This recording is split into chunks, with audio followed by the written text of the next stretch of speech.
Bienvenue sur CTV, la chaîne qui décrypte l'actualité politique camerounaise avec clarté, audace et objectivité. Ici, on vous informe, on vous alerte et surtout, on vous donne les clés pour mieux comprendre ce qui se passe réellement dans les coulisses du pouvoir. Alors si vous êtes passionné par l'info, que vous aimez les analyses directes, les faits vérifiés et que vous en avez assez des rumeurs et du sensationnalisme, abonnez-vous maintenant, activez la cloche pour ne rien manquer et faites partie de ceux qui veulent voir plus clair dans le jeu politique camerounais.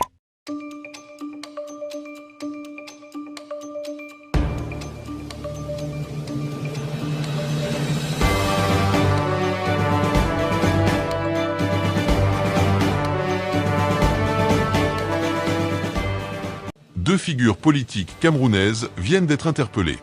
Anissette Kane, président du MANIDEM, Mouvement africain pour la nouvelle indépendance et la démocratie, et Djokam Tchamni, militant et intellectuel reconnu, ont été arrêtés dans des conditions que plusieurs observateurs qualifient déjà de « musclées ». Ce qui, au départ, paraissait être une simple mesure administrative, s'est rapidement transformé en un événement à portée nationale, tant la symbolique de ces arrestations touche le cœur du débat politique camerounais. Depuis des années, ces deux hommes incarnent une opposition idéologique, parfois théorique, mais constante au régime de Yaoundé. L'un, Anissette Kane, se veut le défenseur d'une indépendance africaine totale. L'autre, Djokam Tchamni, se présente comme le porte-voix d'une jeunesse militante, en quête de vérité et de justice sociale.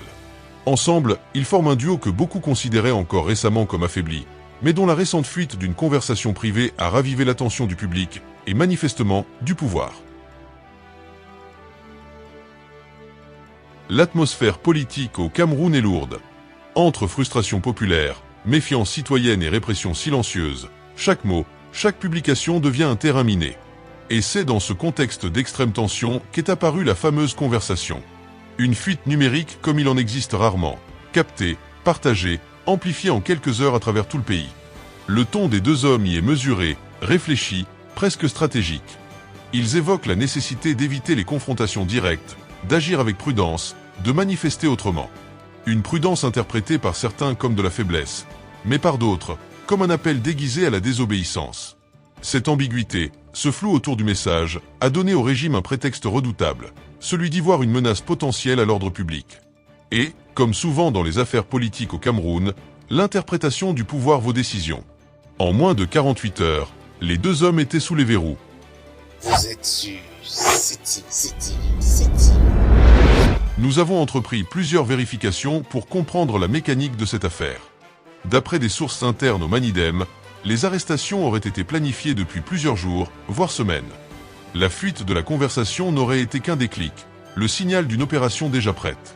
Autrement dit, les services de sécurité attendaient le moment propice. Et ce moment, ils l'ont trouvé dans la fragilité d'un message vocal devenu viral. Sur le terrain, les indices d'une surveillance préalable sont nombreux. Plusieurs habitants du quartier où réside Djokam Tchamni affirment avoir remarqué, dès la veille, la présence inhabituelle de véhicules sans plaque. Certains parlent même d'agents discrets, rôdant autour du domicile, observant les allées et venues. Le lendemain matin, l'arrestation était bouclée, exécutée avec une rapidité millimétrée. Les autorités, elles, n'ont fourni aucune communication officielle claire, si ce n'est une justification floue autour de propos subversifs susceptibles de troubler l'ordre public. Nous avons poursuivi nos recherches du côté des milieux militants et syndicaux. Là-bas, l'indignation est totale.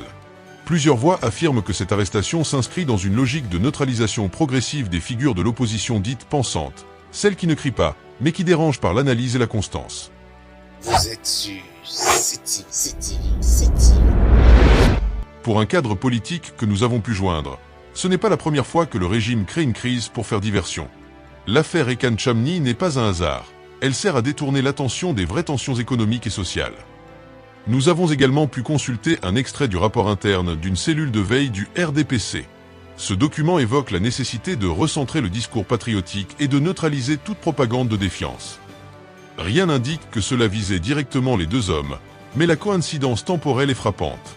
Il y a, derrière cette affaire, une volonté d'installer la peur, une peur douce mais réelle, celle qui fait réfléchir deux fois avant de parler, celle qui pousse les citoyens à s'autocensurer. Vous êtes sûr, c'est-il. Vous êtes sûr, c'est-il. Sur les réseaux sociaux, la bataille s'est rapidement déplacée. En quelques heures, des centaines de publications ont réclamé la libération des deux hommes. Mais très vite, le flot s'est tari. Des comptes ont été suspendus, des posts supprimés sans explication. Une nouvelle démonstration de ce que plusieurs internautes appellent désormais la main invisible du contrôle numérique. Cette répression en ligne illustre bien un phénomène nouveau. Le régime camerounais a compris que la rue n'est plus le seul espace de contestation. La toile, elle aussi, est devenue un champ de bataille. Enfin, nous avons recueilli les témoignages de proches, bouleversés. Une sœur de Djokam confie. Ce qui nous fait mal, ce n'est pas seulement qu'il l'ait arrêté, c'est qu'ils essaient de le faire passer pour dangereux. Tout ce qu'ils voulaient, c'était que les Camerounais réfléchissent. Des mots simples, mais lourds. Et au milieu de ce tumulte, le silence des autorités devient une réponse en soi. Le pouvoir ne justifie plus, il agit.